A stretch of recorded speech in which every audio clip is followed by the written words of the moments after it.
price elasticity of demand lies between 0 and infinity and straight line demand curve. দেখো আমরা vertical অ্যাক্সিসে price মেপেছি আর হরাইজন্টাল অ্যাক্সিসে আউটপুট আর কোয়ান্টিটি ডিমান্ড মেপেছি। AB is our straight line demand curve. We will measure price elasticity of demand at point C. দেখো at point C পয়েন্টের রেসপেক্টে আমার আউটপুট কত OX আর প্রাইস কত OP। C পয়েন্টের রেসপেক্টে আউটপুট OX আর price হলো OP। দেখো at point C demand X equal to OX, price equal to OP। এবার আমি এই সি পয়েন্টের আমি স্লোপটা মাপবো। আমি আগেই বলেছি স্লোপ মানে কি, change of price divide by change of output. কারণ যেহেতু আমরা ভার্টিক্যাল অ্যাক্সিসে প্রাইস মেপেছি, স্লোপ মানে কি ভার্টিক্যাল অ্যাক্সিসে যাকে মেপেছি তার চেঞ্জ ডিভাইডেড বাই হরাইজন্টাল অ্যাক্সিসে যাকে মেপেছি তার চেঞ্জ। যেহেতু ভার্টিক্যাল অ্যাক্সিসে পিকে মেপেছি, প্রাইসকে মেপেছি, তাহলে স্লোপ ইকুয়াল টু কী হবে, change of price divided by change of output. That is slope equal to slope of demand curve equal to DP, slope of demand curve equal to DP DX equal to perpendicular by base. That's point C perpendicular is CX and base is XB, তাহলে সিএক্স by এক্সবি। ইপির ফর্মুলাটা কি, এখানে আমি মাইনাসটা দিলাম না কারণ প্রয়োজন নেই তাই দিলাম না। EP equal to DX by DP into P by X. DX by DP, এদিকে দেখো আমি ডিপি বাই ডিএক্স করেছি কত, CX by SB. DP by DX হলো সিএক্স বাই এক্সবি। তাহলে ডিপি, তাহলে ফর্মুলায় কি লেখা আছে ডিএক্স বাই ডিপি, তাহলে কি হবে উল্টে গেল XB by CX. P means কত, প্রাইস পি ইকুয়াল টু কত OP, demand X equal to কত ওএক্স। এবার দেখো ওপি আর সিএক্স কিন্তু সমান, ওপিও যা সিএক্সও তাই, ওই জন্য ওপি আর সিএক্স কেটে গেল, তার পড়ে রইল কি এক্সবি বাই ওএক্স। একটু ভালো করে দেখো এক্সবি বাই পড়ে রইল কি এক্সবি বাই কি পড়ে রইল XB by OX, XB by OX.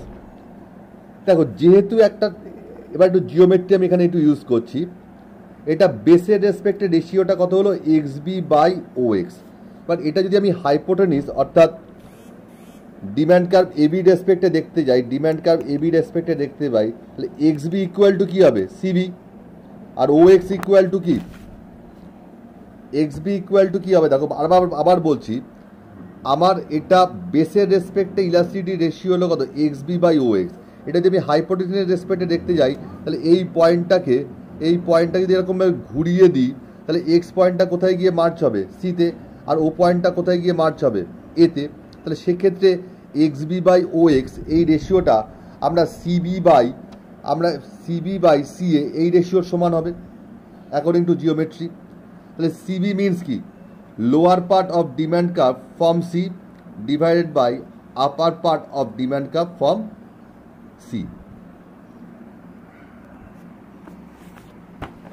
এবার দেখো যদি এই সি পয়েন্টটা যদি মিডিল পয়েন্ট হয়, তাহলে এর লোয়ার পার্ট যে আপার পার্ট দুটোই সমান, ওই জন্য ইপি ইকুয়াল টু 1। যদি ই ওপরে থাকে তাহলে ইপি গ্রেটার দ্যান 1। এ পয়েন্টে কি E P equal to infinity, middle পয়েন্টের নিচে যদি পয়েন্টটা থাকে ইপি লেস দ্যান 1, আর একদম বি পয়েন্টে E P equal to infinity.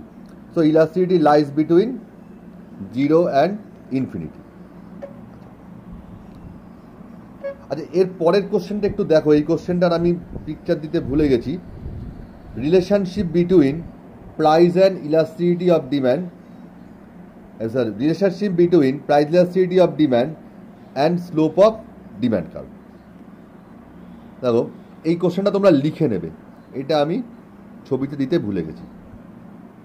ইপির formula কি, we know price elasticity of demand is EP equal to DX by DP into P by X. তাহলে slope of demand curve কি, স্লোপ অফ ডিমান্ড কার্ভ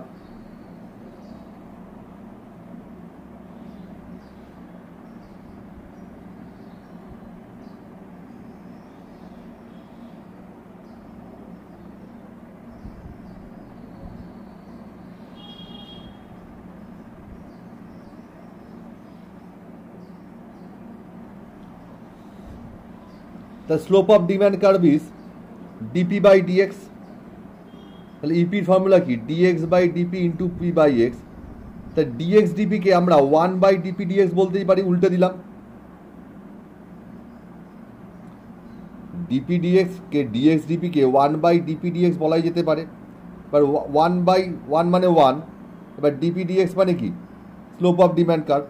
তাই এর থেকেই বোঝা যাচ্ছে যত ডিম্যান্ড কার্ভের স্লোপ বাড়বে তত প্রাইস ইলাস্টিসিটি, ডিম্যান্ড কার্ভের স্লোপ যত বাড়বে তত প্রাইস ইলাস্টিসিটি অফ ডিম্যান্ড তত আমার কম হবে।